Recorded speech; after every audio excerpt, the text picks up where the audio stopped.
আমাদের বের হতে হতে একটু দেরি হয়ে গিয়েছিল, আর এই দিনটায় সকাল থেকে ভালো রকমের হাওয়া দিচ্ছিল।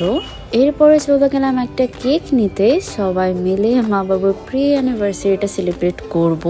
আর যে কোনো সেলিব্রেশন আমার কাছে মনে হয় ফুল ছাড়া একদম বৃথা। ইনিশিয়াল প্ল্যান ছিল অনেক ছবি ভিডিও অনেক কিছু করব, কিন্তু মা হঠাৎ করেই অসুস্থ হয়ে যায়, তাই ওইভাবে কিছুই করা হয়নি। রমনা পার্ক থেকে কয়েকটা ছবি তুলে আমরা চলে যাই ভিসি চত্বর। ওইখানে হচ্ছে পিকনিক বড়দির অনারে। আগের দিন আমি বড়দিকে ফোন করে বলেছিলাম আমার সঙ্গে 2 জন গেস্ট আসবে। মা বাবু যে এসেছে আমি এটা বলিনি, যদিও বড়দি বৌদিরা কিছুটা গেস করে ফেলেছিল। রিক্সা দিয়ে যেতে ভালোই লাগছিল, আর আমিও অনেক বেশি ক্লান্ত। আর এই হচ্ছে পিকনিকের আয়োজন। প্রতিটা রান্নায় এত বেশি ইয়ামি হয়েছে দেখেই বোঝা যাচ্ছে। মেনুতে ছিল মুরগি খিচুড়ি, বড়দির হাতে সিগনেচার আইটেম এটা হচ্ছে টমেটোর চাটনি, তারপরে হচ্ছে ডিম ভুনা, চুষি পিঠা, আর বৌদির হাতের ইয়াম্মি নুডলস, আর বড়দির সেই ক্ষীরের পাটিসাপটা, আর সেই সঙ্গে আছে সালাদ, কোল্ড ড্রিঙ্কস।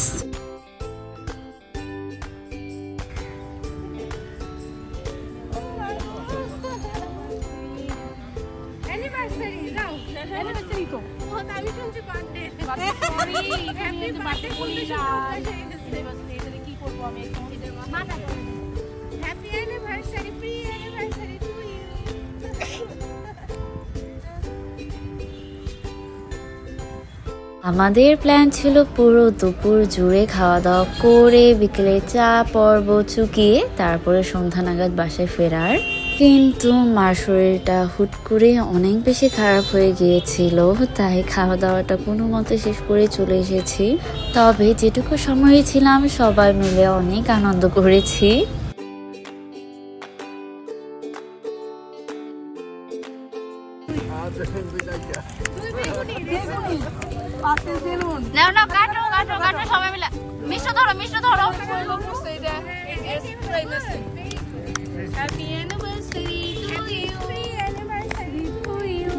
এই মুহূর্তগুলো আমার কাছে অনেক বেশি রঙিন, অনেক বেশি সুন্দর। জীবনের ব্যস্ততাগুলো এখন সবকিছুই প্রি পোস্টে আটকে দিয়েছে, তবে আমি কোনোদিন এটাকে ব্রেকডাউন করতে চাই না।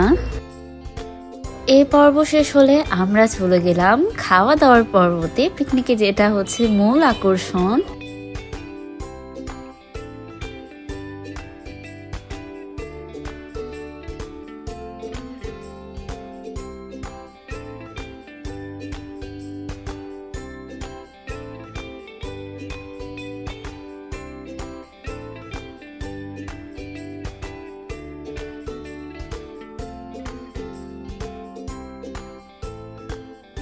কেকের পর খাওয়া দাওয়ার পর্ব শুরু হয় বৌদির হাতের ইয়াম্মি নুডলস দিয়ে। আমি তো খুব আয়েশ করে খাচ্ছিলাম, অনেক বেশি ইয়াম্মি হয়েছিল। নুডলস গুলো দেখতে মনে হচ্ছে বিরিয়ানি।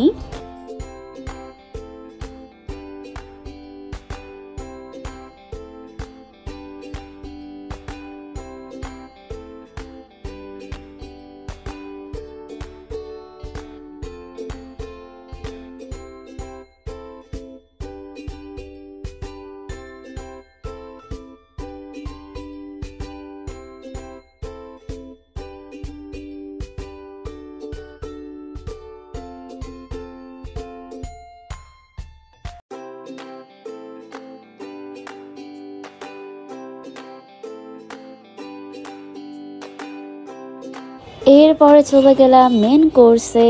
বড়দির হাতের ইয়াম্মি খিচুড়ি, মাংস, ডিম ভুনা আর চাটনিতে প্রতিটা রান্না এত বেশি ইয়াম্মি হয়েছে। আমি তো অনেক সময় নিয়ে আয়েশ করে খেয়েছি। নানা রকম ঝঞ্ঝার মাঝেও সবার সঙ্গে সবাই মিলে এত সুন্দর এক খণ্ড সময় কাটালাম। আমার কাছে এটাই জীবনের প্রাপ্তি। যাই হোক, bye for now, see you in the next video.